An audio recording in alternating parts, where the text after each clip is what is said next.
On the next Discuss This League.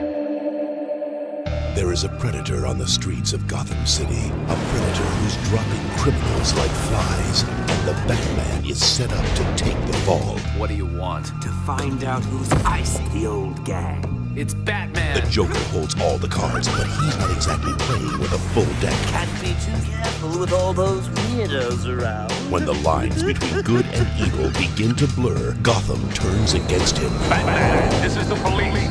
You are under arrest. Stay in the light. What do you mean you won't? You have to go after him! He didn't do it. The Batman does not kill. The Dark Knight stands alone. You think you know everything about me, don't you? This madness ends now. You just don't know when to quit. Mask of the Phantasm. Welcome, everyone, to the triumphant return of a series long thought dead, or at least dormant on this on our podcast. But it's back this week. Cal, we are back for another exciting and perhaps the most star-studded edition of Discuss This League to date. That is right, Liam. This format, we've done it a handful of times thus far. We've tackled a couple of different topics, and usually we have some special guests on. It's essentially a roundtable discussion where typically we throw questions out, we invite some guests on, and they answer them and give their opinions. It's a different format, obviously, than our standard podcast. It's more of, I guess, a traditional podcast like format, just people talking about things.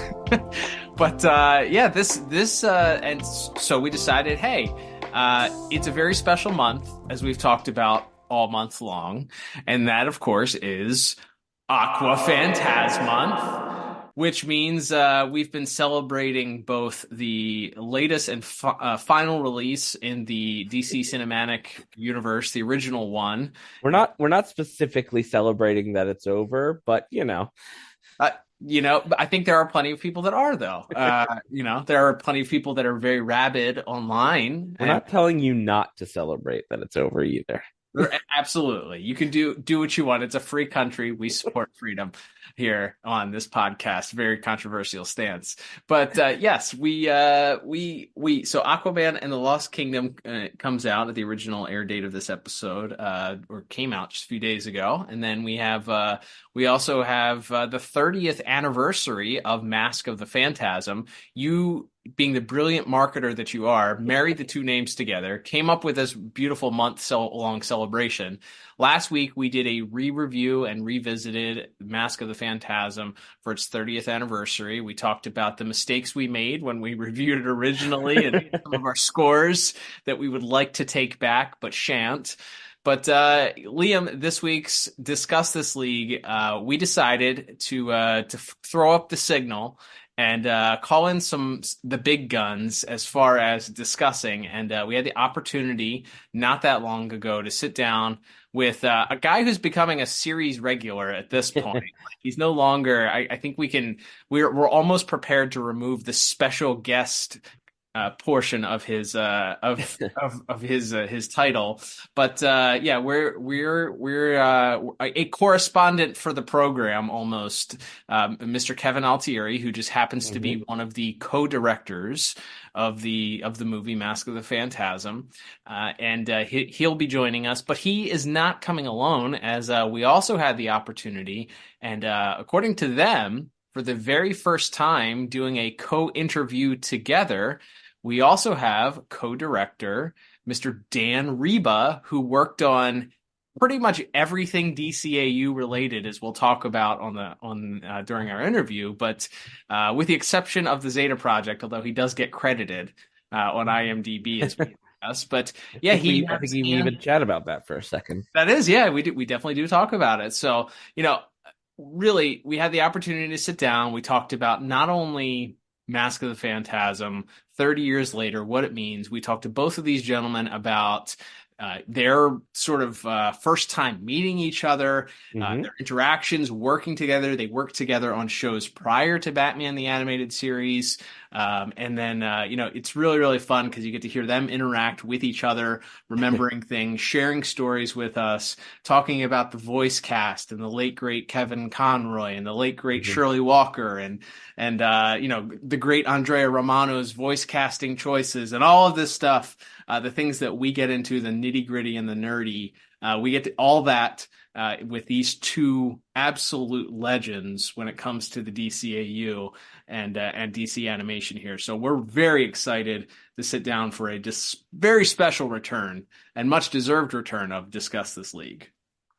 Yeah, that's right. Won't take up too much more time here. We're very excited to talk to, as you said, Kevin, who is at this point upgraded to frequent contributor, I believe, and Dan, excited to have him on for the first time. We'll certainly look to get him back on, perhaps to talk about an episode that he directed sometime in the new year.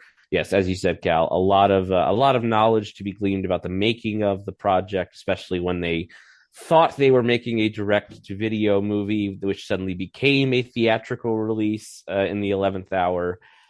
They got a lot of stories about the all the way through the production of this movie as well as the series itself. So without further ado, let us throw it to ourselves from the past as we bring you a conversation, a Discuss This League panel with co-directors of Batman Mask of the Phantasm, Kevin Altieri and Dan Riba. Take it away, us. Well, welcome everybody to this very special edition of the Discuss This League, our roundtable format that we're here with. And we have two very special, incredible guests. Based on our topic today, Liam, we are talking about Mask of the Phantasm. Some people have regarded this the best Batman movie ever made in all of cinematic history. Yeah. And we're here to discuss it because it's the 30th anniversary this year of this very movie dropping into theaters. We have two very important guests that were a part not only of that creation but of Batman the Animated Series. It's going to be a great discussion today. Absolutely. So on our special panel for this discussion of Batman the Animated Series, and as you said, the 30th anniversary, we have first our returning guest, that being friend of the show, Kevin Altieri, director of the series, and of course on the movie as well. Welcome back, Kevin. Thanks for joining us. Thanks for having me back, and it's a pleasure. Absolutely. And for the first time joining us is another director on the series, as well as someone who went on to work on Superman, Justice League, Batman Beyond, all of them. Did you do Zeta too, Dan? No, I did not. IMDb says so, but it is wrong. Okay, so you can't edit those things. That's right. I did the pilot episode on, or the one that inspired it on Batman Beyond, and so somebody thought I worked on it. But okay. There you go. And I get credit as the creator of Batman Beyond, by the way. Oh, well, that's thanks. I had nothing to do with it. No residuals, I'm sure. I was going to say just the IMDb credit. But Dan, thank you so much for joining us today. It's a pleasure to have you. It's a pleasure to be here. I wore my love it, the actual one from the crew, just in honor of you guys. That you could sell that for a pretty penny these days. They have repros nowadays, but the originals go for a lot of money. That's pretty awesome. Well, thank you both for joining us. We're going to talk a little bit, as we talked about, this 30th anniversary of Phantasm. But to kick things off here, Dan and Kevin, you guys have been doing animation, obviously, upwards of 30, 40 years now. So we want to go way back to the beginning, when it all started. So let's talk about, how did you both meet each other? Like, when was the first time you guys came in contact? Prior to Batman the Animated Series? Well, we actually met at the American Comic Book Company. Wow. And what is that? Doug Wildey. It was a comic book shop. It was like that was in Studio City, and it was kind of like I actually had a poster of it when I moved there in 1979 to California. Wow. And so it was like someplace I was always trying to see. You know, it was like the American Comic Book Company, and it was like it was a great little shop. You know, great little shop, and they would have signings and stuff. And Doug Wildey of Johnny Quest fame. Wow. Did a signing there. And pretty much, I remember there was not many people who even knew this was going on. And it was me and Dan talking to Doug Wildey. And I think, Dan, you had worked with Doug Wildey a little bit? I worked with him at Ruby Spears, and Doug was scared that no one would show up. He was always scared of this. So he was like, Dan, I'm doing this signing. You got to be there. You got to be there. So I'm like, well, yeah, I would have been there anyway, Doug. But, but because he asked me, I had to be there. That's awesome. Yeah. So we, and we were just like talking to Doug Wildey and just, it was like two Johnny Quest acolytes, pumping him for information. That's awesome. And that was, and then flash forward, like I was working in live action, I was working with Dave Allen, doing special effects stuff, stop motion effects for movies like Robot Jocks and The Stuff. And I was actually was doing storyboards for animated sequences for this movie that was being produced by Ray Harryhausen, but he wasn't going to do the animation. Force the Trojan. So I had all these storyboards. And then because I was such a fan of Inspector Gadget and of Japanese animation in general, that I heard about this studio, Deke, that was opening up in Studio City, right down the street from American Comic Book Company, by the way. Wow. And I walk into the door, and it was like a shop front that they had taken over. It was not an animation studio. It was like an empty shop front, and there's like three guys in there huddled around a desk. They hadn't moved in any furniture or anything yet. And I go in there and I say, I walk in, knock on the door. It's like, hey, is this Deke? And they go, yeah, this is Deke. Is that a portfolio you got there? And it's like, yeah, you guys hiring? Well, yeah, let's see. What do you do? Storyboards? Okay. And I showed them my Ray Harryhausen, Dave Allen storyboards. And they said, oh, when can you start? And they tried to give me a script right then and there. Wow. It was Rudy Zamora was the producer, and they hired me on the spot. And then like about a week later, they hired Dan. Wow. Maybe 2 weeks later. What do you Maybe think? a little later, because I was Kid Video. It was on Kid Video. Kid Video, yeah. And then you look familiar, and then and so I saw like a portfolio, some storyboards from Ruby Spears that I had done, and a sketchbook, and the sketchbook was the thing that caught your eye, and you're like, and I was like copying Al Williamson hands and stuff like that and poses. And he's like, oh, you can draw hands. Okay. That's hard. Okay. Get this guy. And then we like, wait, don't I know you from somewhere? And then we remembered the Doug Wildey thing. Wow. We'd spent like an entire afternoon together. That's crazy. Yeah. No. And then the thing is like during Deke, if you guys, Dan and I were like, we're from the same generation, so like we both knew, and we're both Astro Boy fans, Gigantor fans, and the '80s in Hollywood at that time, with like the Dickies doing Gigantor, like we'd go to all the concerts and shit, and we were running around Hollywood like an idiot, Idiot. Well, I was the idiot, but. But anyway, but the thing is like we also had like collections, and like especially when I would get sent over to Japan, I think I got sent over first.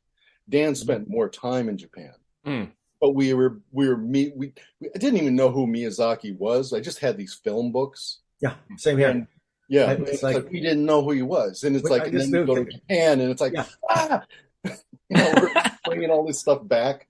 Yeah, and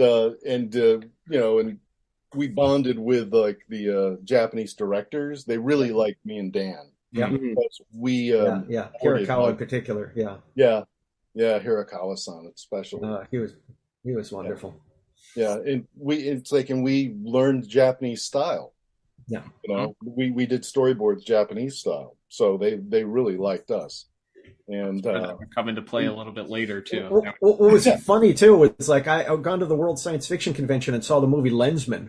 and I bought some books of that film, and they were like comic books made of frames of film. And Hirakawa directed the computer animation. It was the first CG integrated CG film, with animation, and he directed the CG stuff. So we're in a meeting where we're meeting him, and I'm like, I see. Wait, they mentioned Lensman, and I brought the book out and had his picture on it. I was like, oh my God, I'm working with this guy. It was amazing, and then became very good friends with him. It was wild. That's incredible. And then we would on our collections. I remember at one San Diego con, I actually picked up this beat up. It wasn't beat up. But it was the only VHS copy you could get of a decent print of Superman, the Fleischer Brothers Superman. Oh yeah, the Fleischer. And we just, we would just like watch that thing over and over, and just look at the techniques and stuff, and notice that Miyazaki is using those techniques too. Absolutely. I mean, and plots too, and giant robots.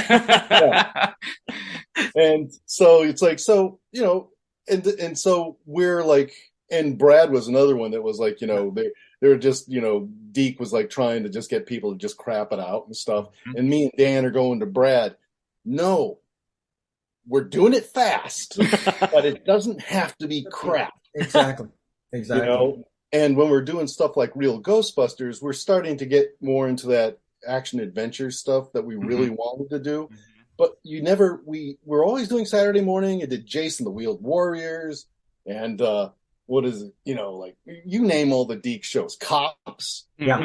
We're trying to do action adventure. And it's like, and then there was like Starcom. Yeah. Where I remember you couldn't get a storyboard artist to save your goddamn life to do action adventure or to just look, they're just sitting in a cockpit in outer space. Can't you get this right? And it's like, no. So 90% of the time, those shows. And Alf was another one, and Alf Tales, where Dan, I just remember Dan, I gotta stay late. Can you stay late too? And Dan's like, yeah, I'll stay late. We're in the same room, and I'm drawing and handing it over, and Dan's inking it, and then he hands me something, and I ink it, and it's like we're just man. I remember we did a whole entire acts overnight. Like on Starcom, was it the Trojan Crowbar? Right. We actually did an entire act overnight. And I did the whole first act solo. And I thought I was done. And then the guy hands in this horrifying piece of crap.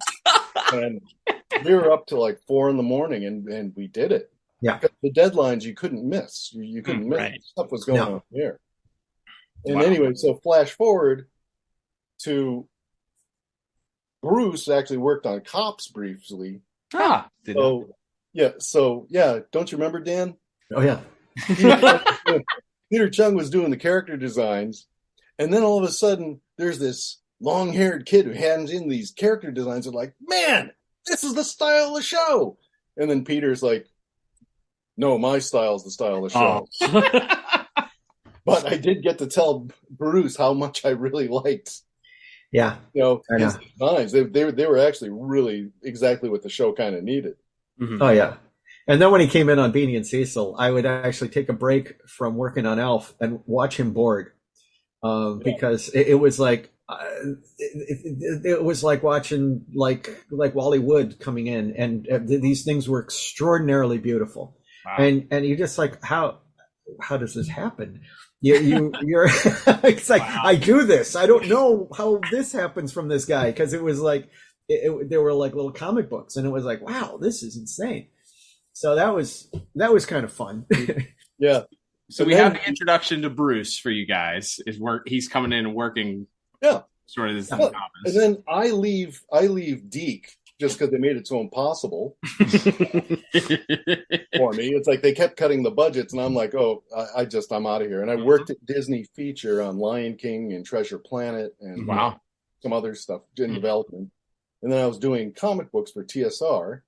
And then I get a phone call from Bruce, and they're going to do a Batman. And I'm like, oh, the Tiny Toons guys are going to do Batman. This is going to be, Right. But I go in there and I see, and Dan was at TMS at the time. Yeah. And they're developing Little Nemo and Slumberland as a TV series. Wow. And so I heard that got canceled for whatever reasons, but the TMS was kind of flighty back in those days. But so I'm sitting there, and for the very first time, I'm sitting there, I go in and I'm like, yeah, maybe I'll have a job, maybe I won't. But then Bruce showed me that trailer that they made, and I go, oh my God, are you kidding me? And it's like immediately I call up Dan. Like, we got to see this. And Dan's like, I already saw it. Sign me up. I don't know how. I think Paul Wee had gotten a copy of it from somebody, and it had circulated around. And so I got a bootleg of that thing, and it was already like a copy off a copy off a copy off a copy. And I got this like 7th generation version, but it was extraordinary. Wow. And so when Kevin gave me the call, I was like, what? That? I was gonna say. Yes. That's an incredible call to receive. Wow. So another name you mentioned brief in passing, I think, was Brad Rader. Was Brad brought in by the two of you then, or was he recruited separately? Brad was kind of hired exactly the same time as me. Okay. But we were communicating. I don't remember Brad might have been hired first. Mm-hmm. I was the first director that they hired, but Brad, I think was the first board artist. And then, basically, we brought in for my crew, it was like the Deke team. And then we got Mike Gogan. Right. Oh my God. Genius. And it's like, and Mike was a character designer, but I was like a little bit leery because, I knew him as a character designer. He says, no, I want to do boards. And he says, and promise me that I'm not going to do any character designs. And I said, that's right, Mike. You won't be doing any character designs. He did all the best character designs. He did. Of course. Randa Dwayne was that Marilyn Monroe robot. Oh, yes. And usually, Bruce does the girls, but in this case, Mike did that one. Wow. And all the turns and all that stuff. I mean, Bruce might have done like a rough for him to follow, but he did all the turns and attitudes and all. It was extraordinary. Wow. Yeah, that was for my crew though, and it's for you. and he did all the attitudes and stuff for Clayface. I mean, Bruce obviously designed this stuff, but he kind of had a loose thing. And I don't think Bruce did any of the attitudes. I think that was all Mike. Mike did all that stuff. But Bruce colored. Did. Because he wanted a certain how to ink it, he wanted to know, how to do the shading, but it was me, Brad, and Mike doing the Clayface Feet of Clay, for instance. Mm-hmm. Like what the script didn't give us anything. It's like the script has him. Well, he's mimicking this guy. Oh, he's a desk now. Oh, this desk comes alive. It's like no weapons, axes, maces. We're sitting there trying to figure out as we boarded what Clayface did, and then Mike took that and created the poses that we needed for exactly that. Right. And then the animation studios too were ones that we had been working with in the past. Right. Yeah, that one was like TMS just took stuff that was great and made it classic, phenomenal, unbelievably great. Whenever we get to review a TMS episode, it's like okay, we know. We know this is going to be a masterpiece. I did all of the character designs of Matt Hagen's roles. Brad was roughing a bunch of them out because there were so many different things. I was like, holy cow! So it's like and you did some, and Brad did roughs, and I was cleaning up and adding to, and the doughboy, and the this and the that, and the pirate guy, and it's like.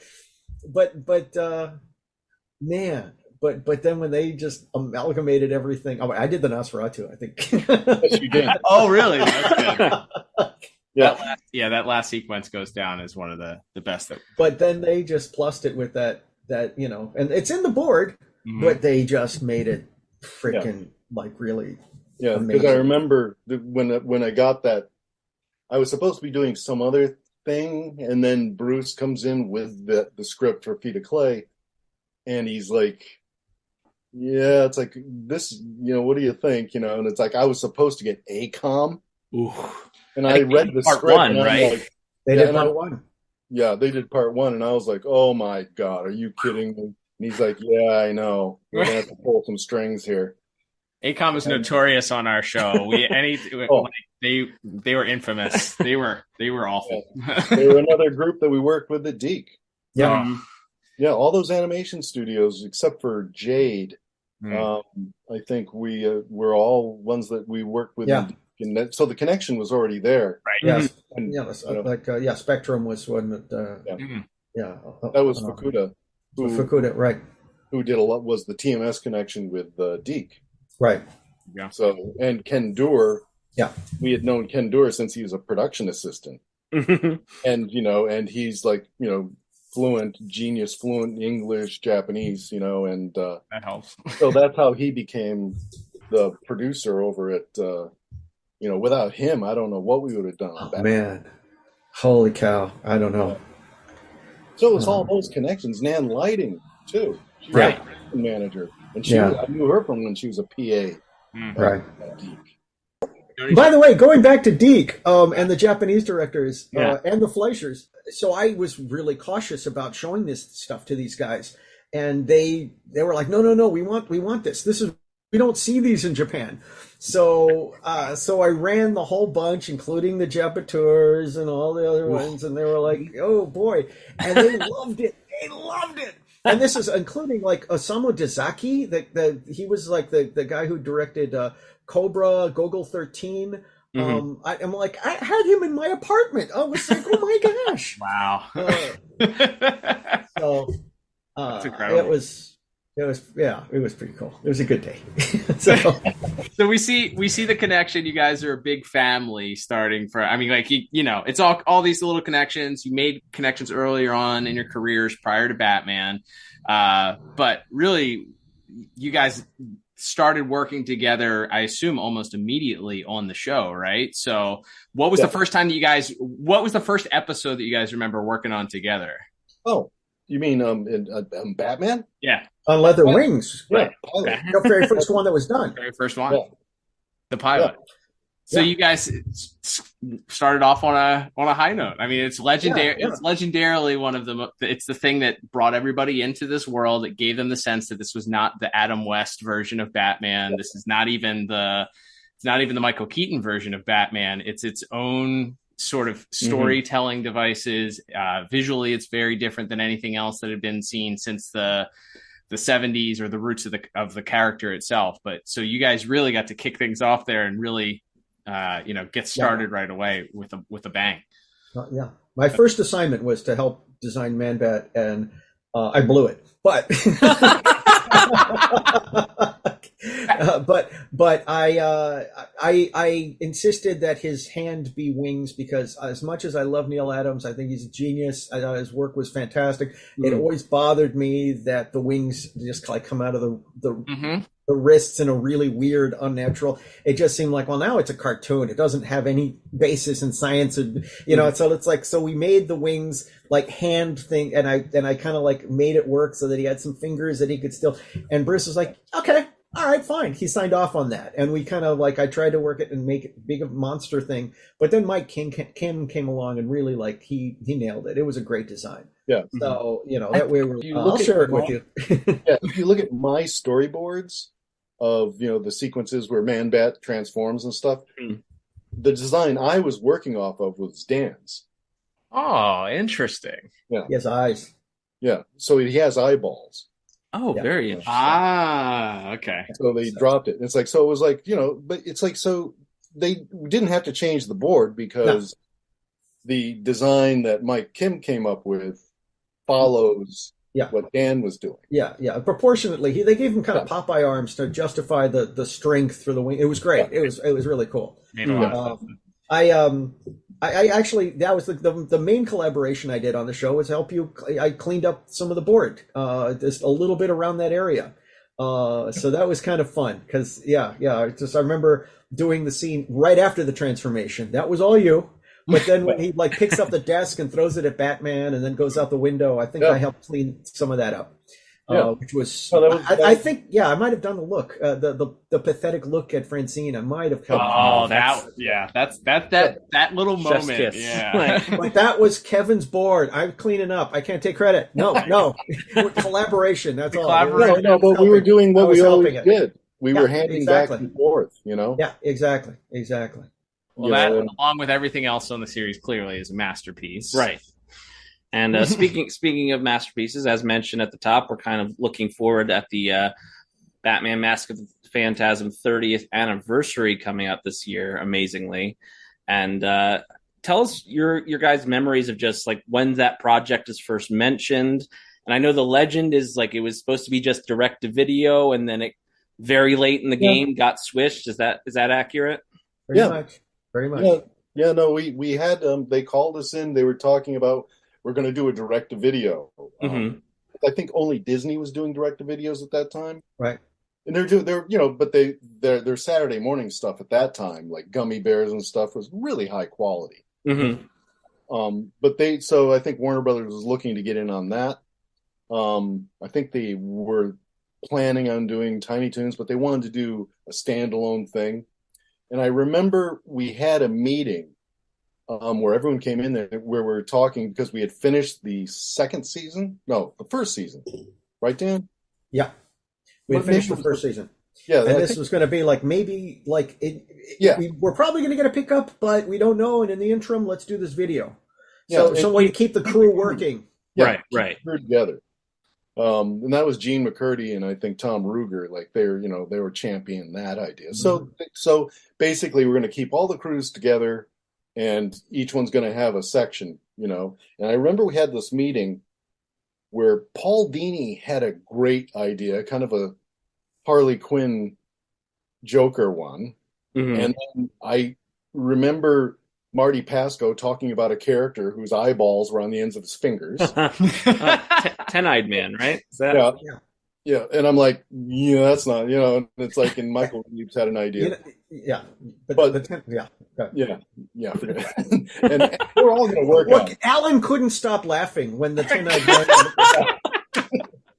I mean, and Marty kind of hated that because every time it was mentioned, he would giggle and it's like, I see you. It was just like, I just couldn't picture. So what? Batman throws a cactus at him and he's out. It's like, what? How is that a power?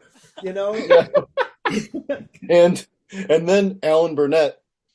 I think he was just entertaining everyone. And honest to God, the Paul Dini script was really good. That actually became one of the Batman adventures.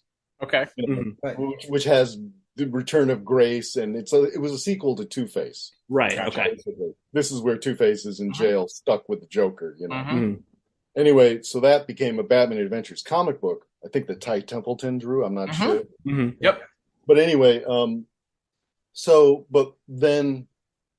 Alan Burnett pitches us his love story, his Batman Year One, his Joker origin. And I'm like, this is better than the Bill Finger, Bob Kane Joker or Jerry Robinson Joker origin. Right. This is better than, it's like it's better than any origin. It's like it makes the Tim Burton one look stupid. Because it's so logical. And I'm not saying the Tim Burton movie is. See, the thing I'll say about the Tim Burton Batman, even though I don't agree with a lot of the takes he does, it's not a Batman movie. It's a Tim Burton film. Sure. It's its own thing. And Tim Burton does Tim Burton. Absolutely. So, but just this origin of the Joker, where the Joker, in flashback, we see how he's connected to the mob, and he's an assassin for the mob. He's a gunsel. And so when whatever the Red Hood thing happens to him and he becomes the Joker, well, of course he's going to become a mob boss and want to just take over the town. Right. Because that's what he does. He's part of it. Right. So I thought that was actually really good.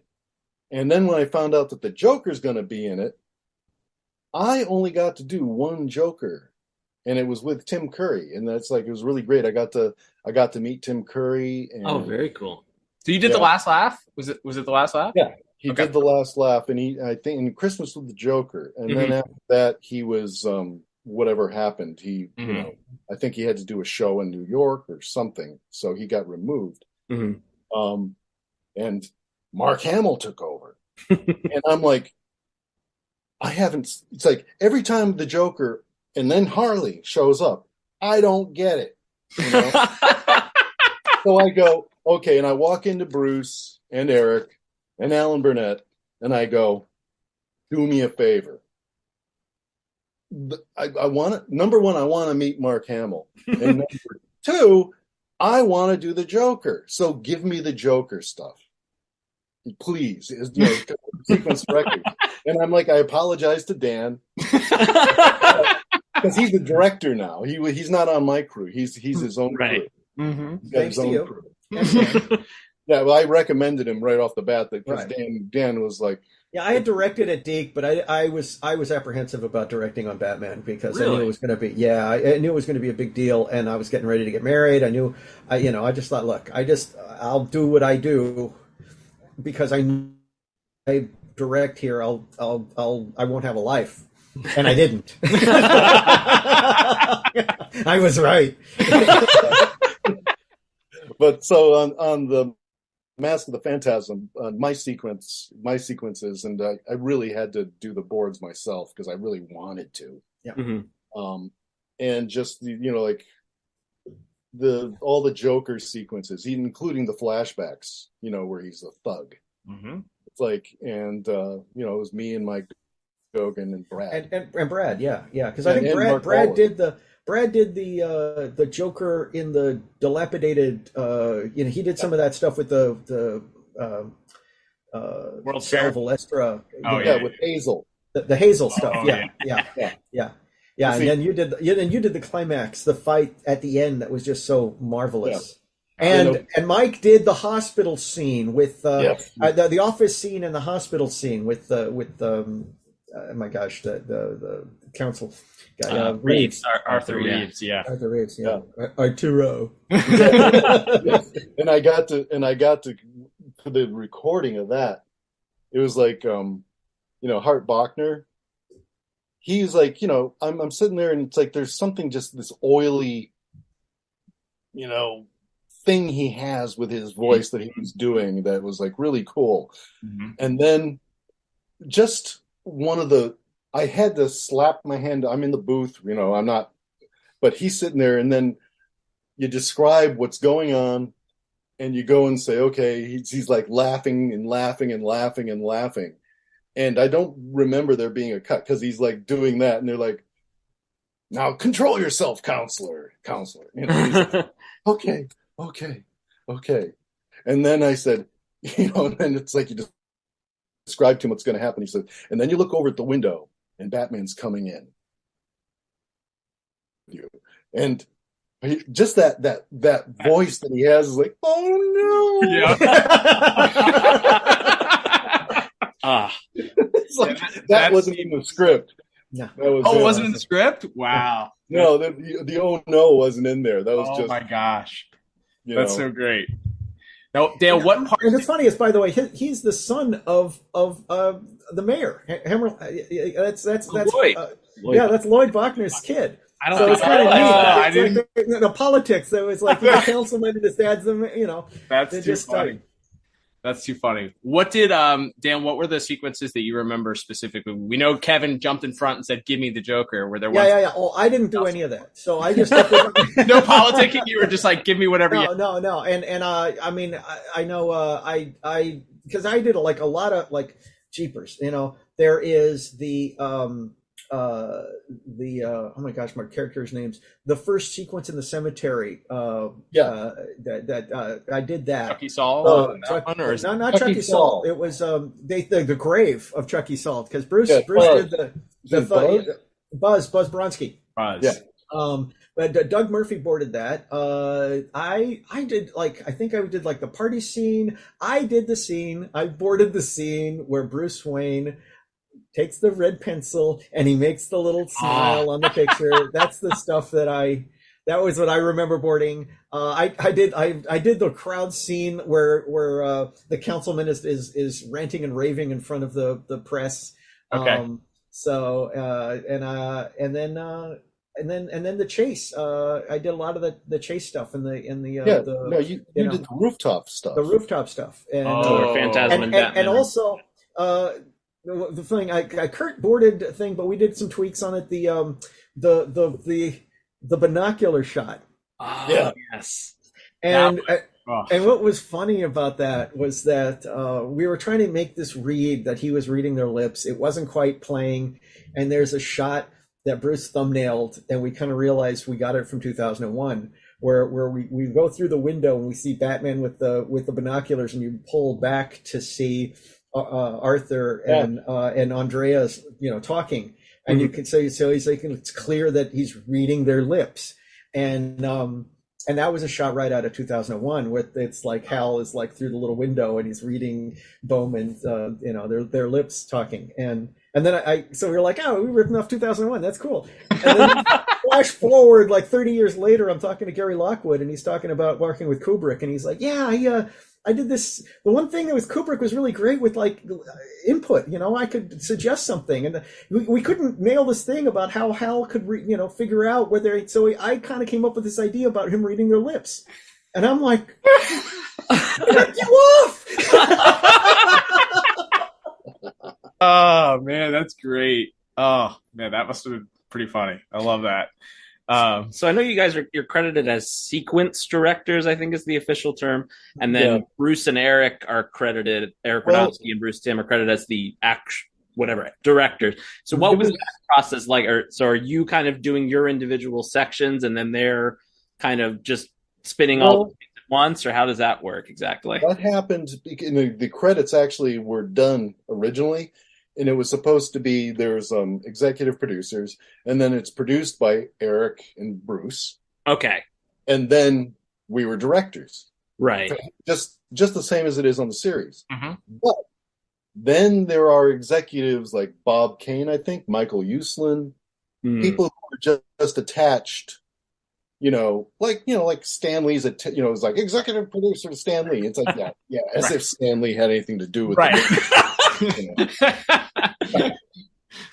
But so they kind of got bumped down, so they had to be executive producers because they were attached to all the DC properties, and then everyone the executive producers became producers, and then Bruce and Eric became directors, and then we became sequence directors. But it's basically the same job that we always had. Mm-hmm. Was there any difference that you remember because it was, even though it was originally direct-to-video was the plan, was there any difference in budget for that you guys could do more, or was it working with the same budget, same style that you remember? Same period, same time period, same budget and everything. Yeah. But the difference is aspect ratio. Yeah. When we found out, we're like, oh my gosh. So some of the boards had to be reworked so that the compositions would work better for a widescreen. Mm-hmm. But it didn't really affect because we were already very cinematically minded. So it really didn't affect that much because the boards were really good. So it wasn't that tough. But the main thing is, and you can see it almost like Bruce did it all in the very first sequence. Mm-hmm.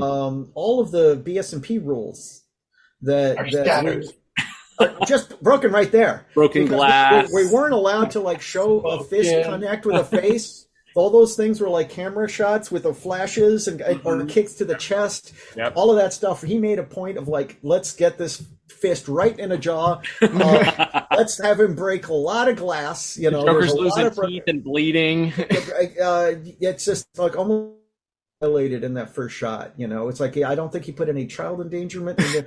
There wasn't even nudity, but there was a pretty salacious poster in that room that gets knocked over. Yeah, so it's even that was a little more than we would have been allowed, on the show. So it's the Shady Lady Casino. We couldn't have done that on Saturday morning. I got to knock the Joker's tooth out. Yeah. Batman and him are both bleeding in that final sequence. You didn't have to worry about the blood The blood. And you guys never saw, like, I really wish that they kept an original print, because the original print was like about 5 minutes longer. Wow. And for my sequences, there was a lot more blood.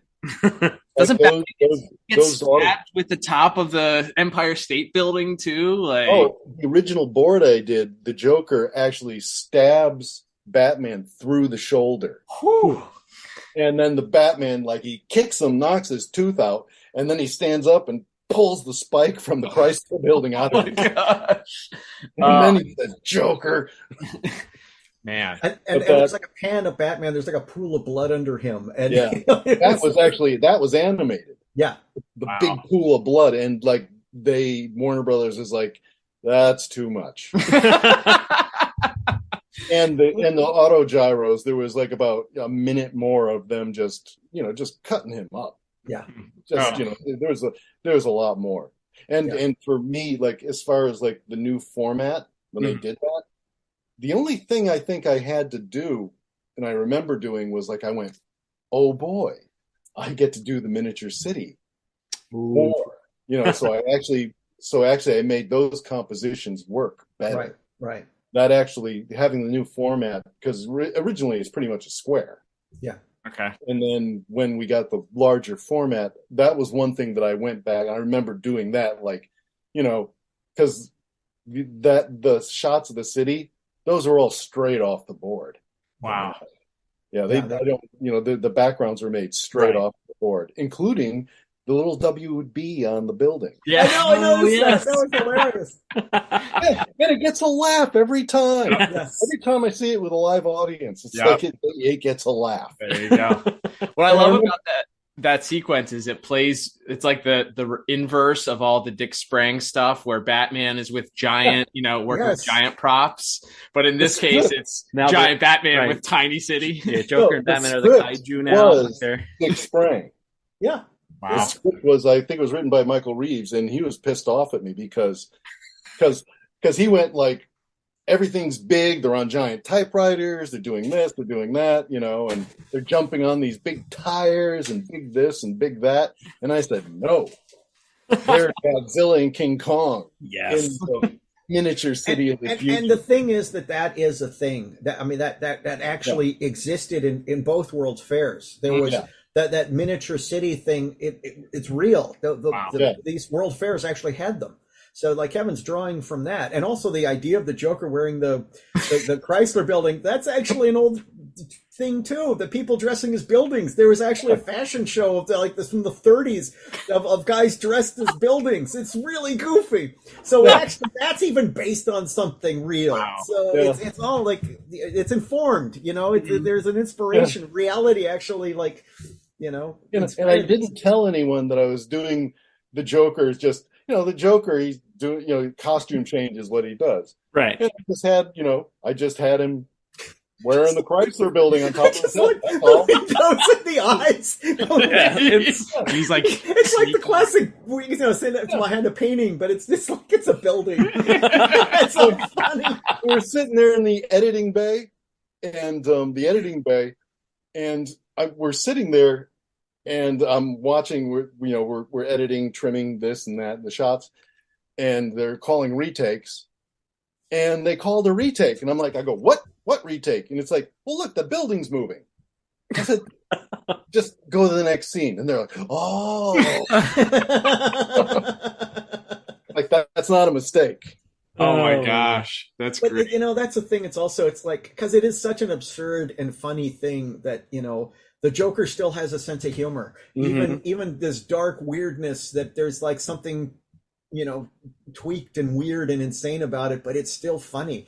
Like him either grabbing the cleaver or the bologna and hitting her with the bologna instead is like, oh, it's so brilliant. You'll notice his hand he does hit the cleaver. Right. He has the chance. He's like, this would be funnier. He's like, no. It's got to be the baloney. It's like, I can't. If it's not funny, it's not worth doing. Exactly. Oh man, so good. No, and also there's like one of the things that got cut from the storyboard. Mm-hmm. How they have the the jetpack sequence, right? Mm. Yeah. It's like, we'll both die. And it's like, whatever it takes. And he yanks them and they both go down and they smash into the globe. Mm-hmm. They don't smash through originally. Oh. They land inside. Uh-huh. Mm-hmm. And Batman's messed up. The Joker's laying there. His thing is starting to, the jetpack is starting to burn. Mm-hmm. So Batman, just crawls over to the Joker, undoes the backpack, and like drags him out, and he smashes away out. And as he's dragging the Joker to safety, the Joker's like, for once I'm stuck without a punchline. But at the time, it had to, so they reboarded just that one moment and got him back outside. Really? And of course, the other thing is now I had him laying there just trying to, hang on to consciousness. Mm-hmm. And the Joker's like, looks at him and he's like, he just looks at him with absolute love and pulls a knife out. And he starts crawling towards Batman. And they're like, no. Just Andrea shows up. Just no, that's too much. Now, Dan, I got a question for you. We've had Kevin on the show. He has declared, in his opinion, and this is an opportunity for you to agree or disagree. You guys can hash it out right here. He has declared that Talia al Ghul is Bruce's one true love. Do you agree with that? Or having been working on this movie, Andrea really was kind of projected as maybe his first love. Yeah. But do you have an opinion on who Batman's one true love is, especially this version? Well,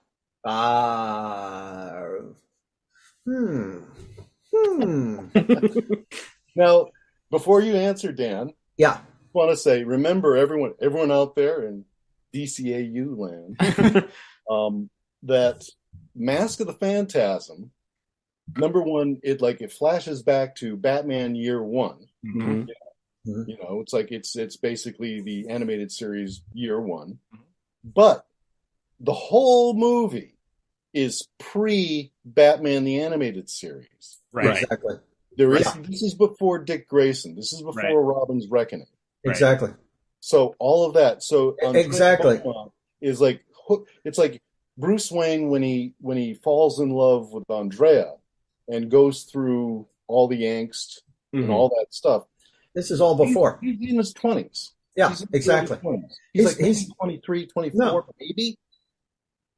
Maybe 23, 24. Mm-hmm. Wayne Corporation isn't like the big thing. No, they're taking that into account, absolutely. Then Talia would probably, because she came along later, and it's like, and we never really played up a romance between him and Selina the way that's done in the comics. That's not really a thing for us. That's just So Talia would be it. Yeah, I would imagine so. I can't really. I think I kind of agree. Because ESPN style sports fight here, where you guys are yelling over each other as to who the real Batman's love is. It's just a straight. But Bruce Wayne. The thing is, Bruce Wayne has girlfriends. Mm-hmm. He does keep up the Playboy front, for sure. And that continues, because you'll see in Two-Face Part 1. Mm-hmm. When he's at Harvey Dent's, he's chatting up this girl, until he sees Harvey going off to meet with Thorne, and he's like, hang on a second. And she's like, oh. And Harley's hitting on him, and Harley's Holiday. Oh, yes, yeah. Uh-huh. Something about that chin. Hey, I know you. You're Bruce Wayne, the boy unattached, I see. That's right. And Veronica Vreeland is a girlfriend. Mm-hmm. Absolutely. But they're not an item. No, in fact, she takes them out shopping and tries to get him out of that brown suit. She throws a drink on him at that party. That's right. So it's like, well, she's she was a girlfriend, clearly. Right. But then there's Talia, and Talia is the only one that and they do they do go on. I mean, it's like, even in the comics, it's like, actually, if you saw the ones that I'm really mad at Alan Burnett and Paul, by the way. How dare you do such a good comic book and hire Ty Templeton? Because the present, just for everyone out there, it's like the comic's really good. Yeah, and I really enjoyed the new angle on Rachel really and Talia. Yeah, they've been fantastic, and they are continuing the romance. I think we've even had some basis speculation as to where that goes as they're beginning to wrap that up. Yeah. But no, and in that comic, it's just like, Talia is like, well, my father and I, why are you here when we're on, then I'm taking one of my very few times off. And it's like, what are you here? Well, we own the island. So, and it's like, my father expects you at dinner, and it's like, so they have dinner and they're doing this. And then there's just a scene where Talia's under sheets and Bruce is wearing boxer shorts. So what is that? What they do. It's what they do when they get together. They're a couple. There you go. They've got chemistry. There's no other character in the universe that he has that kind of chemistry with. Right. In your and even further in your defense, if you're going into the main continuity, there's only one person that Bruce has had a kid with, and it's Talia. Yeah, so. Exactly. I was going to say that. I mean, they really made a point of like, it just makes that was the whole point anyway. that's what Raish wanted, an heir. Yep. Right. And it's like, so he's got him in Damien, he's got this, Yep. Yeah. And Arcadie's just like a mumbling, crumbling old man, so he's no good. There you go. 30 years. So now 30 years on from this movie, how does it feel to you guys being so involved in the making of this when you hear somebody say that's the best Batman movie, not the best animated, the best Batman movie? Is that like a real mark, a badge of honor for you, having put so much work into it? Yeah, of course. Absolutely. I mean, I don't. It's. Yeah, like I say, I don't want to sit around and argue with them, right? This is the time to pat yourselves on. I think Return of the Joker has better animation because TMS was more involved, and it's more consistent, and it was a really good film. Mm-hmm. But I don't know if it will ever have the impact that Mask of the Phantasm had because it's the first time that we ever saw this on a big screen, and the story works so well, and it's. What's really cool and what Alan did that was amazing to me was that he took that primal that integral part of the mythology, the bats coming out and inspiring him to become Batman, and he didn't make it like, oh, this is a cool moment. It's actually a really sad moment. It's like it's a profoundly affecting choice for him to become Batman. That you don't really think of that. You always want to make it cool, and it's like, no, it was a freaking tragedy that happened to him as a kid, and it's tragedy. It just keeps going. Right. He doesn't let up, and he was deprived of having an actual happy life by becoming Batman. The visual language multiple times in the film where it feels like the universe is like the black hand of the universe is just pulling him back down. The scene in front of the grave where he's begging his parents, and then he looks up and you just see the lightning striking behind the Wayne name. Yeah. You're like, oh, like it's like he's being like the universe is punishing him for trying to be happy. Like, or when Alfred sees him puts on the costume for the first time and is like, you just see it's dread, but it's also sadness in his own right that like, oh my gosh, like. This is what's happened to this guy. Yeah. So that has never, no other film actually captured that. They make it all like it's too cool. So isn't it neat that he does this? And it's like everything is like this pat, like it's just no. It's actually really, really, really sad.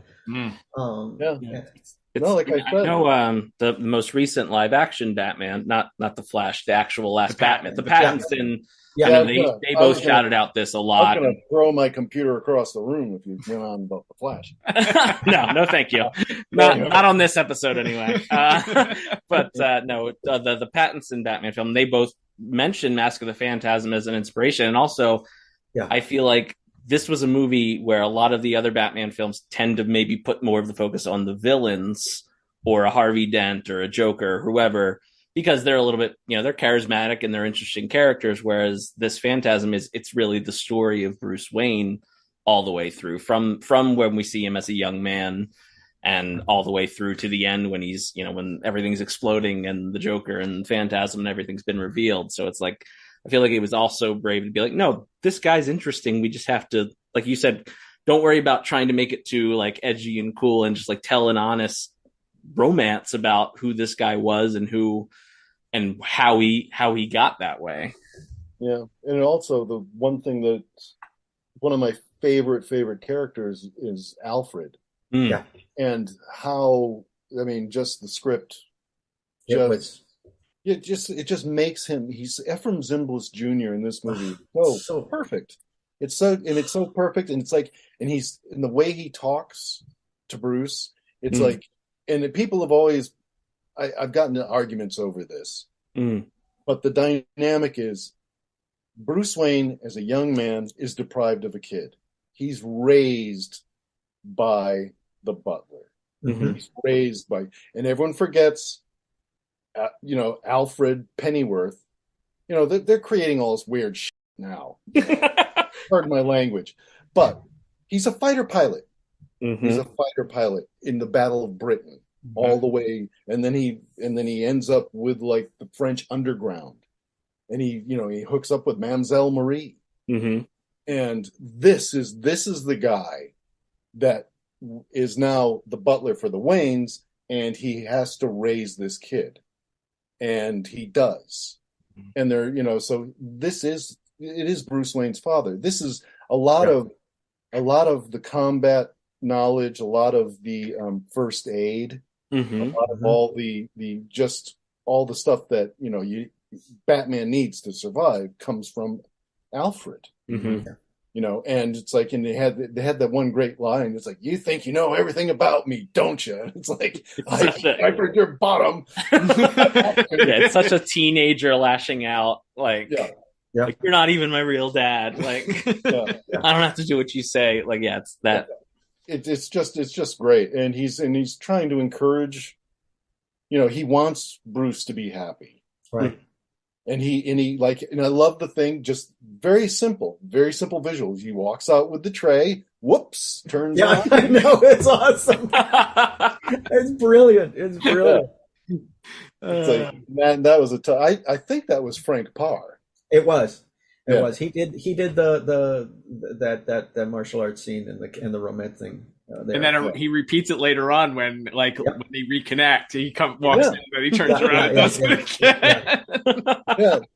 And it's like, because I took martial arts. I remember Frank coming up and saying, he brought this board into me and he says, "So what do you think?" And I'm like, "Well, it looks good," And he's like, "No, I mean, is that legitimate?" And I'm like, "Yes, Frank." It is legitimate martial arts. It's like, just remember it's animation, so it's like, how real can you make it? Right. Like, no, that looks good, And he did that little foot thing where Andrea trips him up. Yeah. And then he grabs her with his feet, and it's like, it was like nice little sequence. Oh, that's the other thing too, that they've clearly done it. In the film, it's like there's all that there, and then it's like she's wearing his shirt and like it's and nothing else, and you're like, oh, and we don't have to get graphic about it. We don't have to get dirty about it. It's very it's very 40s style. But like anybody who has eyeballs knows connect the dots. So one of the things that we talk about when we do reviews is we like to talk about the music, and this wasn't on the list of questions that we sent you guys, but can we talk a little bit, once you guys have done all this hard work, made this thing look beautiful, Shirley Walker, the GOAT, as we would say, the greatest of all time, comes in and like, it's like that. If you ever see that, there's a meme where there's like a guy that's writing and it's like the paper's turning on fire when it's like the compositions that were done for this film, with everything, with the choir, I think the crescendo at the end of the end of the movie, and you get that and I think it's the beginning during the credits too. But that choir, like, you guys talk about what it was like seeing her compositions with the stuff and how that either enhanced or just made it more incredible. Well, makes you feel like, you walk up to the plate and you kind of you kind of bunt, and she's like, "Get out of the way!" Ow! Exactly it. That's exactly it. She. I mean, I've told this story a few times. I don't know if I told you guys, but I remember it was Two-Face Part 1 had come back in, and we'd finished editing and all that. So there's a work print, and I get a phone call. Bruce comes in. He says, "Come on, we got to go over to the lot." And I'm like, "Why?" It's like, "Well, Shirley wants our opinion on something." Okay.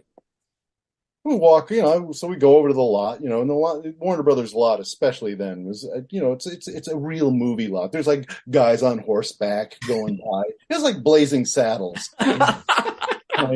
Pee-wee's Big Adventure. Yeah, it was kind of like that. It's like guys in spacesuits and stuff are walking around. Anyway, so we go into the studio, and there's like a 35 to 60 piece orchestra, and Shirley's like, "Oh, good. Here, have a seat, and sit us down." It's like, and she turns her back and she, and goes, "Now, I just want your opinion on this." Okay.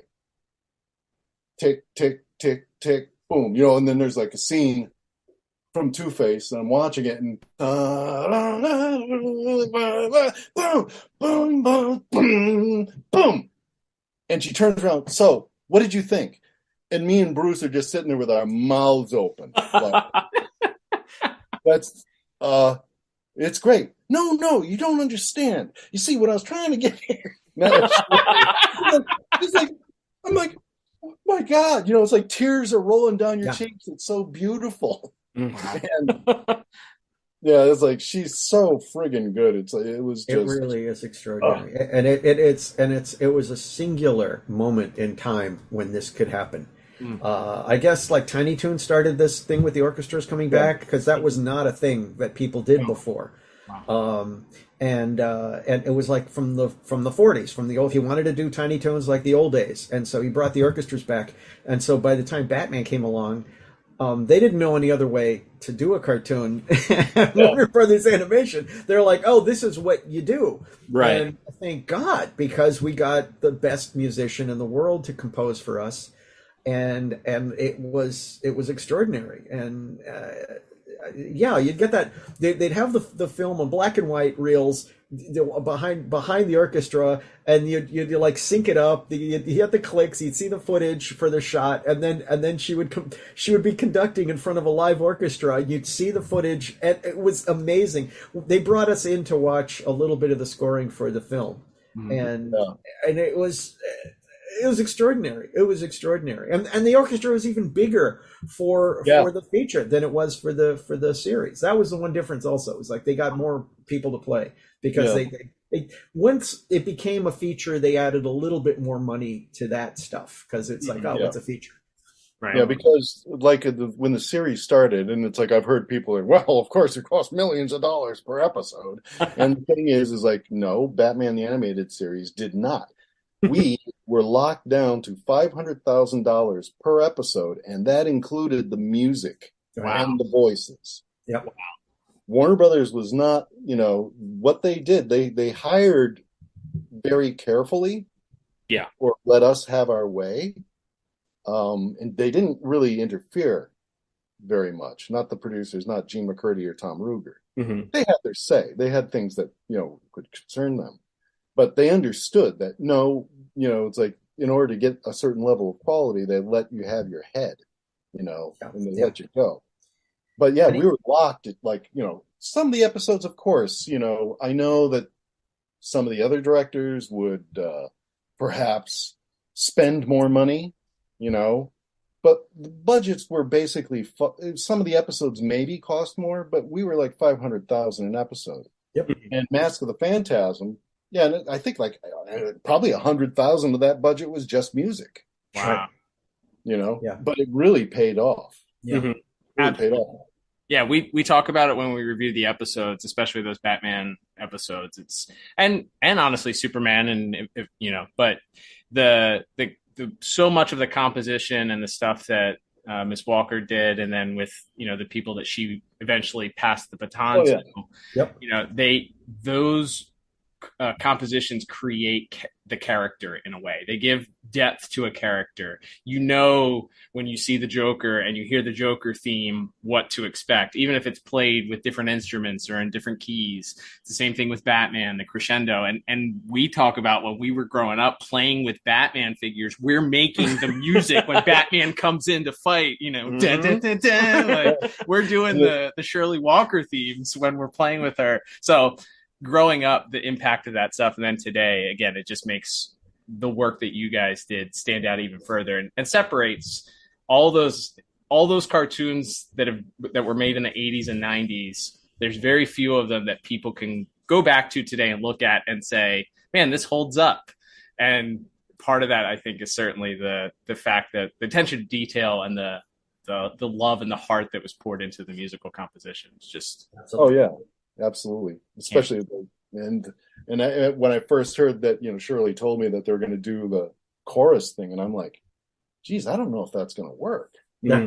And, I'm sold. The second, and you do know what they're singing, right? It's backward, isn't it? Latin backwards or something? No, it's everyone's name back. It's right. Okay. It's the crew list. It's the crew list backwards. It's a cast and crew, and like all of our names backwards. So in there, Dan Riba backwards and Kevin Altieri somewhere in there. Somewhere in there. And it sounds foreign. It was like some trick that she came up with for something. This is something that apparently she had come up with ages ago and was doing it whenever she had to have something sound Latin. She'd have people's names backwards. Tremendous. Love that. So moving forward, since this film, there's only been really a handful of times that the Phantasm character has popped back up, Andrea specifically, one being in an episode of Justice League Unlimited, of course, just kind of as a little cameo in the epilogue episode, and then more recently they brought her into the kind of the main continuity books and did a big 12-issue series with Catwoman and the Joker, and kind of sort of alluded to the Mask of the Phantasm, and then sort of took it in some different ways because of what the modern comics continuity is. But do you guys have any strong opinion one way or the other when that character pops up? Should we leave it well enough alone, or should we just bring in the professionals to take care of it? You knew Kevin would. You go first, Dan. She was brought in an epilogue as sort of a catalyst to help Amanda Waller sort of create a new Batman. And I don't know. It's like we weren't the thing is, in hindsight, we were trying to throw everything in there, sort of a best of biggest hits of Batman kind of thing, to incorporate everything in there as much as we could.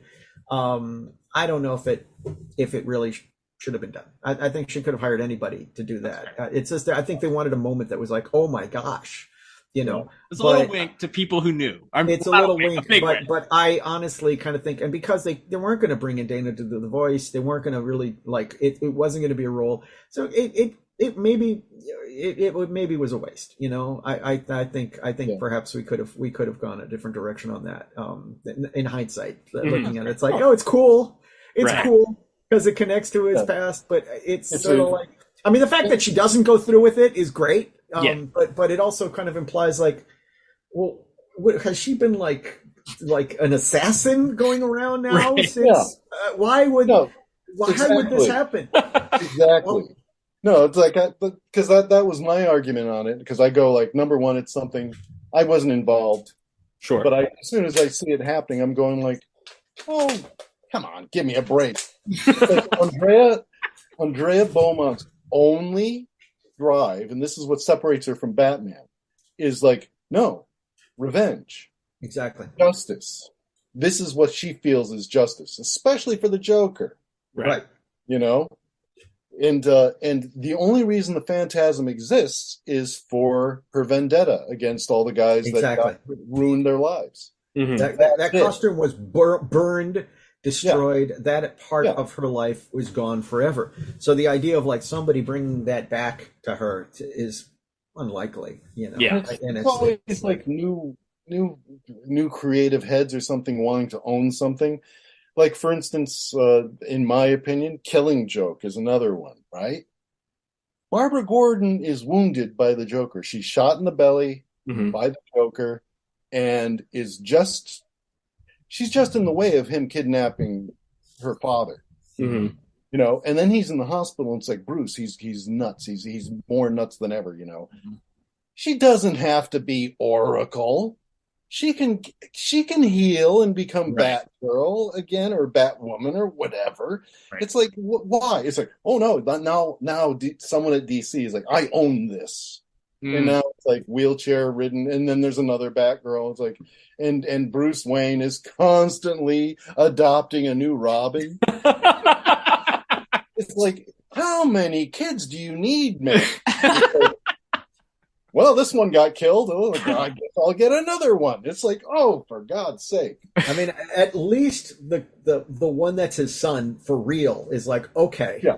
Okay. I kind of get that, It's like it's his kid, but you'd think he'd want to keep him away from the cape, and doesn't have a high success rate of keeping them safe. Maybe at least till they have a driver's license, Yeah.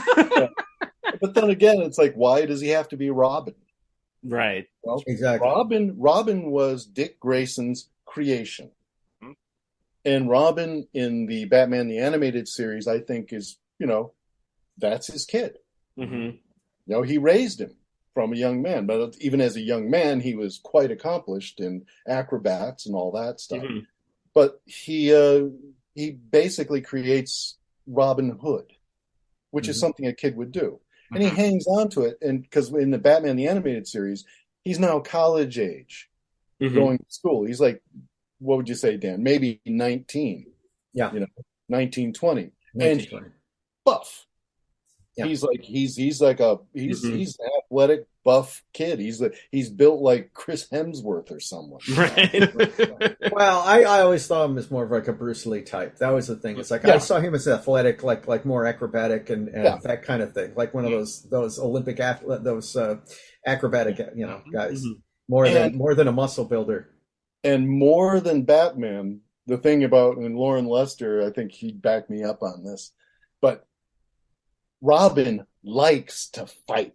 Yeah. He likes fighting. It's like he's into it. Like he enjoys going up against bad odds and stuff. And he also fights dirty. Very dirty. Not afraid to punch a guy below the belt. Showdown, it's like, and he uses like he just, hey, here's a couple of fish. Yep. Nunchucks. Cracking boxes over a couple of frozen fish, That's right. Well, that's fantastic. As we begin to wind down, we got a couple more questions for you guys, but we'll begin to wind down here. So looking at this film, we've talked about how incredible it was. We know that there were talks of doing later, and there was another direct-to-video that I know Bruce was not involved with, the Sub-Zero movie, the Mr. Freeze movie. No, but Randy and Boyd. Okay, that's right. So there were a lot, like Chen Yi did designs. There were a lot of people that worked on the show that were on it. So it's not like it was away from. It wasn't, But it wasn't a Bruce and Eric thing, no. Gotcha. But the thing that I disagreed with about that is like, and something that I had a big hand in, Nora Freeze being, Mr. Freeze as Dr. Phibes was my take on it. And, Carol Monroe only existed in the movies as like, Phibes' preserved wife. So that's how, but Nora Freeze, she's dead. Right. Yeah. It's like, it's like, what's his name? The Walt Disney guy. Oh, He's sitting there holding it over his head that, he's going to resurrect her. And it's like, he's lying. Yeah. It's like so bringing her back is like a superhero character. I was going to say it felt almost like undoing the tragedy of the Mr. Freeze that's a character thing. in Heart of Ice too, saying, right? Dan could speak to this because then when they did bring the character back for the New Adventures season, you kind of had to create a whole new tragedy for Mr. Freeze to motivate him. Right. And it was one of those things that it was when we did the holiday special. Mm-hmm. And the one story that Glenn did where Mr. Freeze is like trying to create a permanent Christmas thing. He wants the snow because she wanted a white Christmas, and it's in honor of his dead wife. Yes. And when we did our adaptation of Holiday Nights, yes, we only had so much time to adapt things, and there was only so much. But one of the reasons we didn't choose that one was because Sub-Zero sort of like negated that story, and we kind of. It's still canon, It's like we can't just ignore. I can. I can. Yeah, but then again, we cut off Mr. Freeze's head, and that's canon. So right. It's just a guy in a jar eventually, and beyond. So let me ask you: do you guys recall any discussion of a direct sequel or follow-up, whether it be an episode or a full-length movie, to what was done in Phantasm that would have continued the story at all? No. I mean, there was this was like, again, I said that this was the Batman the Animated Series prequel. Yeah. Exactly. It was our Batman Year One. Yep. This is how Bruce Wayne came to be. This is what happened. Andrea Beaumont was a big part of what made him into Batman. If she didn't skip off to Europe with her father, it's not a mistake that he's like, after all the bats fly up out of the cave, he finds that there's this cave system below the mansion that he never knew about, and he's coming up on a ladder when he gets the note. Right. It's like everything is leading towards him being Batman, and that marriage would have like put the kibosh on that. Yep. Although they might have been a crime-fighting team. Could have. Yes. Yeah. She's got the skills. Bonus question: If the only thing that separates the Phantasm from Batman is the pursuit of vengeance, but Batman declares he is vengeance, is there some sort of is Bruce a hypocrite? Is Batman a hypocrite? No, because as Batman, it's like the movie that originally that Bruce Wayne and his parents take him to is The Mark of Zorro. Mm-hmm. Right. So he plays the fop, not the fop, but a playboy, something that he actually is not. Mm-hmm. And when he goes and he says, "I am vengeance, I am the night," he's actually saying that to someone. Exactly. He dons the Batman guise to be scary. It's like the cape is not just, it's scary. It obscures. It's like, so that the weapons and things he pulls out, it's like magic. Mm-hmm. It's like pockets and things. There's things in the belt. There's pockets, different places where it's hidden. But, no one knows. No one knows what's going to happen. Right. The criminal. So when he says, "I am vengeance, I am the night," it's like, well, not only does that sound good, but he's putting it on. He's scared. Exactly. Especially in that episode, because he's going up against the Scarecrow, who's in exactly. So I'm scarier than you. Right. I don't get scared. I make things scary. I scare others. I love that.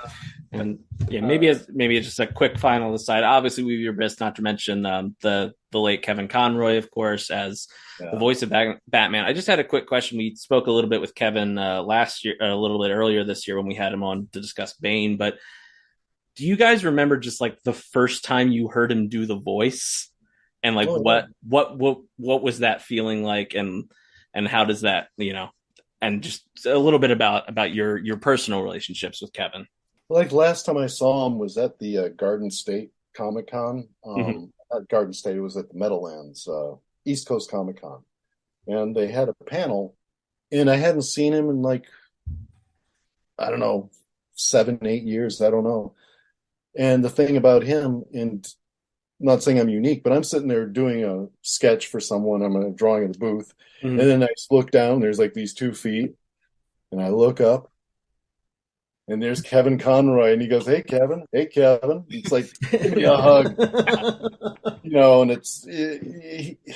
he was like that every time you saw him. Yeah. He was your best friend. Yeah, Yeah. exactly.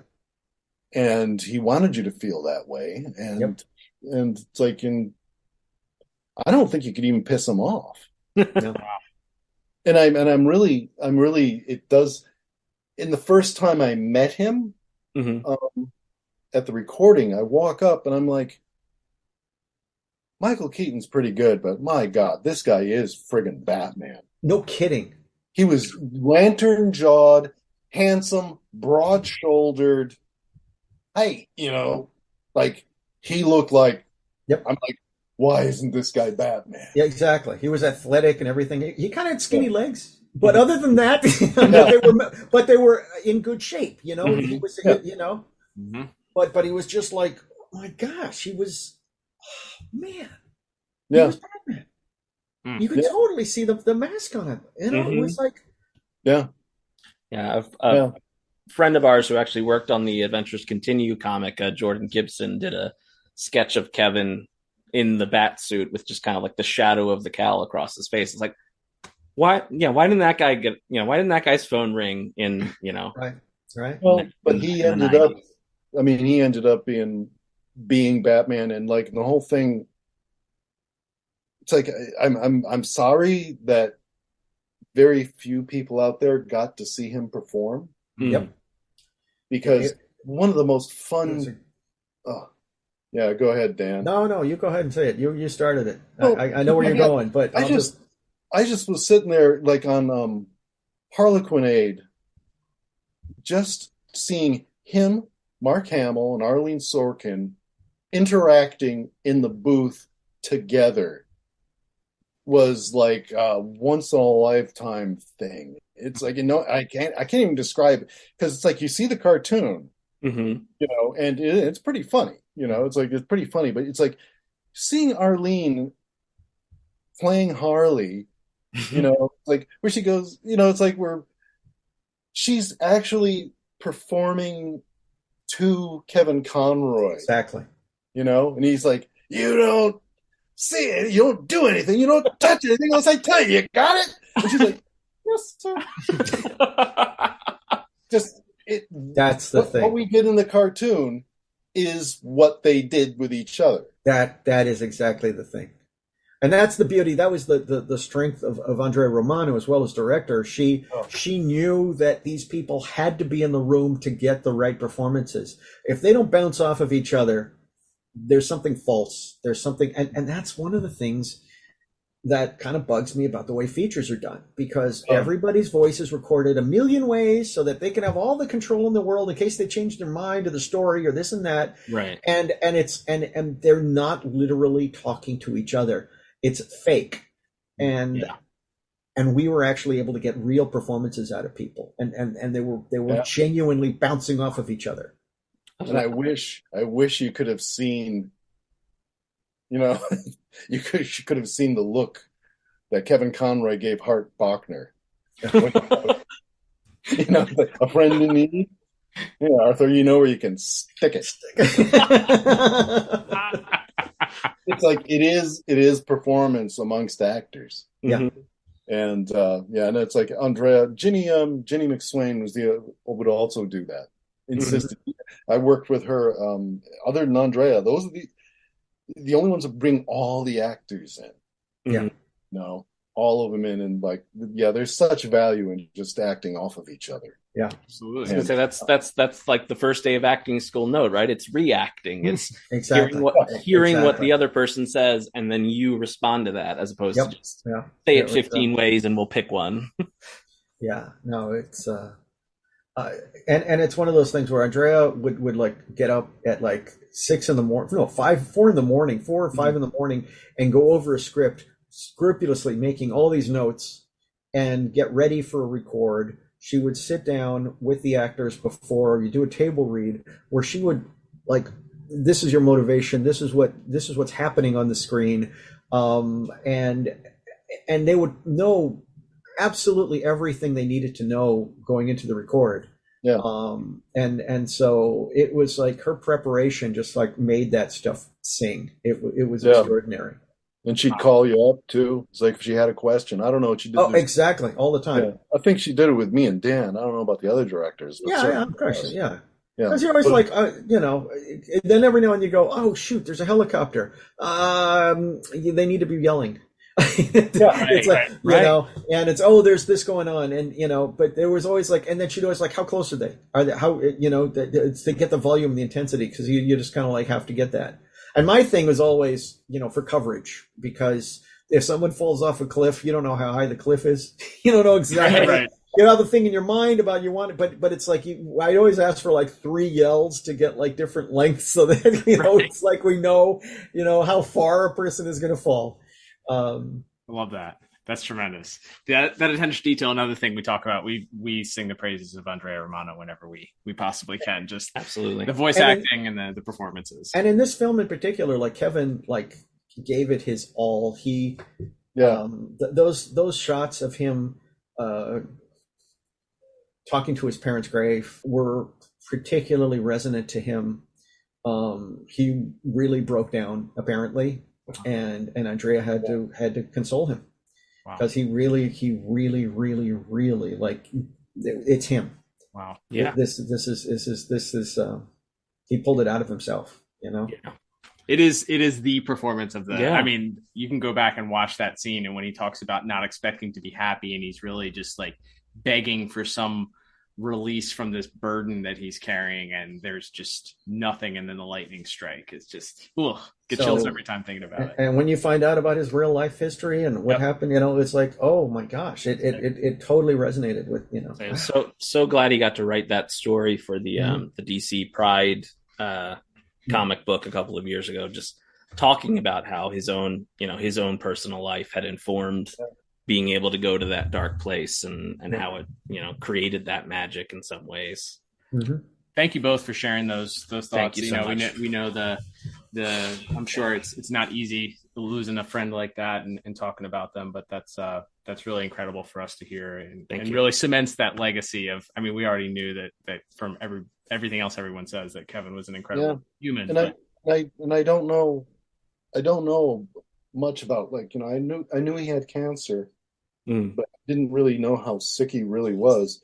But I wonder, because in New York on 9/11, he was right there.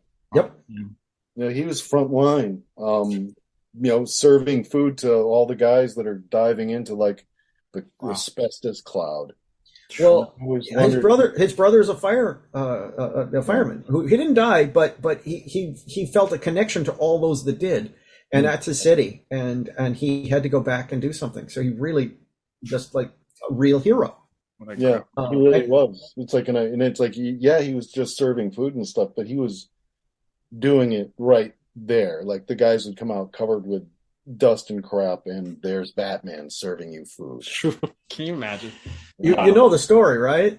About how I think we've heard it. I think it exists somewhere online, but I'd love to hear you tell it. Please tell us. Yeah, please regale us. Well, initially he didn't let people know. He didn't. He was just trying to do this anonymously, and then somebody came up to him and said, I've heard that voice before. Are you Batman? Are you Kevin Conroy? And he said, yeah. And then he's like, holy crap. And so he goes like, who's been serving us breakfast? It's Batman. And in the back, someone's like, yeah. Language. You're sure, prove it. and so from the back, like, because he's like in a different area, he's like, I am the night. I am vengeance. I am Batman. Holy shit. It is Batman. And they all cheered. And it just, he died because it was like, oh my gosh, that's tremendous. And then it was like, it all just gave them this lift and this laugh, and they hadn't laughed. This was like the first week, and nobody had a laugh since it happened, and he just kind of felt like, you know what, where it loosened things up and it made people sort of like, you know, warm up. Yeah. And so, you know, it was like he was in the right place. There we go. Gives me goosebumps. Like, just like, you know, and then that you know, that's kind of what he was. It's like, do the right thing. Yeah. Don't do the safe thing. Don't do the right thing. And it's like, and I don't know. Well, you see, and I don't even know how much of an effect that had on, you know, how sick he became. Yeah. But he wouldn't have changed it. Yeah. He wouldn't have changed it even if he knew. Yep. You know, that's who he was. Wow. Yeah. Thank you again for both sharing those stories. Thank you. Tremendous. I guess wrapping things up. So final question for you guys here. In your own words, I'd love to hear your thoughts on the legacy of Mask of the Phantasm. I don't know. What do you think, Dan? Well, I mean, back in the day, it was a failure. Yeah. In the day, the movie came out on Christmas Day and nobody went to see it. So we all kind of were like, well, you know, we gave it our best shot. What can you do? Nobody saw us. And we kind of let it go. And then when it came out on video, Siskel and Ebert reviewed it and went, holy crap, this is the best Batman movie that's ever been made. Yeah. And we're like, yeah, where were you guys then? They apologized. They did. They apologized. They apologized. Like, I am sorry, I did not see this in the theaters. Wow. You know, and those guys could be picky about animation. They were like, they would always like nitpick bad cartoons or bad, you know, even Disney films. They'd like nitpick things that are like, oh, Sleeping Beauty, the animation isn't, you know, like what the, you know, none of that. Was Siskel or Ebert actually when they reviewed My Neighbor Totoro, and he went and said, he did go and say, like, you know, it's like, oh well, you know, it's got this Japanese look to it, and like, and then the other, I think it was Ebert goes, Ebert like, loved it. Wait a second, did you take your kids with you? Yeah, exactly. What did they think? Oh, right. They loved it. Exactly. Right. And he recanted that later on. He realized he made a mistake. He didn't know where, you know, he didn't know. but they both, the fact that both of them agreed that it was a great film was like it was like a boost. Yeah. And then it was like, it ended up living forever, you know. It just like it was one of these things where on video it thrived. Yeah. And the one thing that I'll say about people about seeing in the theater, and I don't know, I mean, I was at one screening with Alan Burnett recently, Fountain City Con, and I don't know if it was digital or what, but the thing is like when that movie came out and it was on film stock, it's the same as seeing the Fantasia in the 70s when they re-released it, because it's the original negative prints, you know, and it's like that film stock, that sound, it fills the theater. Yep. And that was something that really, seeing it in the theater makes it different than seeing it at home. Yep. Although I will say this, I have the Laserdisc. Ooh. The Laserdisc does it. Wow. The Laserdisc, you know, you put it through the receiver and it comes out through the old style speakers. Yeah. And it like rolls around, you know. Mm-hmm. That's kind of how where Warner Brothers was back in the day. Yeah. Love it. Yeah, it was amazing. Yeah. Well, thank you both for taking so much time with us this afternoon and talking about this masterpiece that you both worked on, and sharing stories and thoughts, and you know, being in this roundtable. You know, so it was cool just to sit back and hear you guys share stories. That was basically our plan, which is we'll give you like the minimal prompt and then just say go and let you guys chat it up, because that's what we want as fans, and I know our listeners will appreciate it too.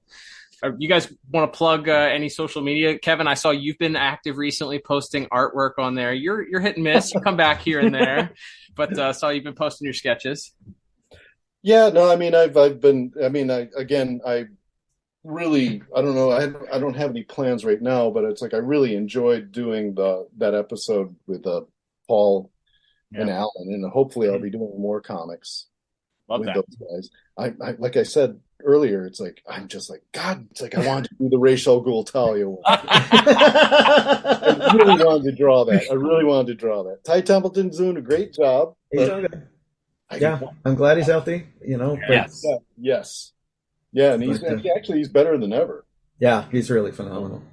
Yeah, and it's like, and I've been doing like the comic convention circuit. Wasn't really planning on it, but it's like I was, with Heroic Fine Arts, James Fletcher's, the gallery there. It's like they're really, it's really good events. Yeah. And I got to get hooked up with that. yeah. I'm doing a thing with CGC. They're doing an event for me, so I'm doing a bunch of cover commissions. Oh, very cool. No, it's like I was in DC, but we can go. But we can. I mean, DC's an hour away, so it's not that difficult. And most of the time, people will go to DC before they come to Baltimore because it's like we're gonna get the full. We're gonna get the full. I grew up in Arlington, Virginia, and then my dad worked in DC, so I just and my kids going to college in Charlotte, so we took a drive up there, and very cool. Very cool. Well, thank you both again for joining us. We'll be on the lookout for all that stuff, and we look forward to having you both on again to talk more Batman cartoons and DCAU and all that. But thank you both for sharing your afternoon with us. No problem. Yeah. My pleasure. Yeah, he said it right. That's what I say. Yes. My pleasure. And it will be fun. And it was really entertaining to have Dan along, because it's like I was going to say, how many interviews have you guys done together over the years? Almost none. No, not too many. Yeah. Interview exclusive. I was going to say. It's true. Like, we talk amongst ourselves, but I don't think we've done one of these officially anywhere. No, we were on stage. Mm-hmm. Yeah, exactly. At a San Diego con about 4 years ago. Yep. Yumi and Gogan. Yep. And I had that seemed like Frank in the audience going, "Oh, Frank should be up here." And Brad. And Brad. I'm like, "Oh, for crying out loud!" There's a lot of people here that but there's always someone from. Well, thank you guys. Thanks for allowing us to be one of the first, if not the first, podcast to have you guys on together. Yeah, this is awesome. It was a joy, and we'll look for other topics, maybe to have you guys on together again in the future to share some more stories. Oh, that'd be fun. Yeah. Awesome. Thanks, guys. Wow. So that's way up there, Cal. As we begin to wrap it up, thank you again to Dan and Kevin for spending so much time with us and giving us so much insight into the making of that film. As we talked about, and as we will continue to talk about, it's one of the seminal pieces of this whole animated universe that makes it fun to go back and talk about and to hear how much joy and passion they still have for their work some 30 years on. It's just incredible, and to hear those two guys talk for so long was such a pleasure, and one of those sort of pinch yourself. Can't believe this is happening when we were able to set it up. So thanks again to both Kevin and Dan for making the time to be with us and for sharing and being so open about their time working on the film. Hearing behind the scenes stuff, sequences that were cut, even things that they decided to eliminate for keeping that PG rating. You love hearing all that stuff that you probably would never know or hear about unless you heard it directly from the source. So just a wealth of knowledge from the two of them, and we look forward to getting them both back on the program at some point. But special thanks to both of them for spending an afternoon with us, pretty much, in allowing us to pick their brains and nerd out with them. Absolutely. It was so much fun. And as we begin to wrap it up, just want to thank everybody for listening. This is our next to last year, so we'll do the big year-end thanks at the end. But thanks everybody for listening. This has been a really fun month to put together.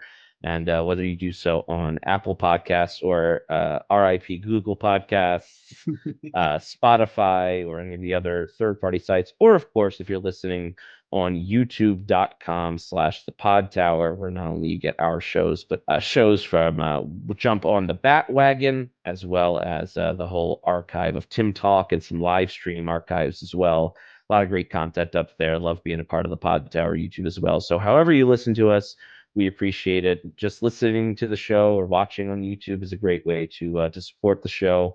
If you'd like to support us a bit more directly, there are a few ways to do that. They're actually listed in the show notes. There's a donate button, which a few people do a monthly donation to us, buy us a cup of coffee, help us power on through, especially Cal when he's editing these shows late at night, trying to get them up for Saturday mornings.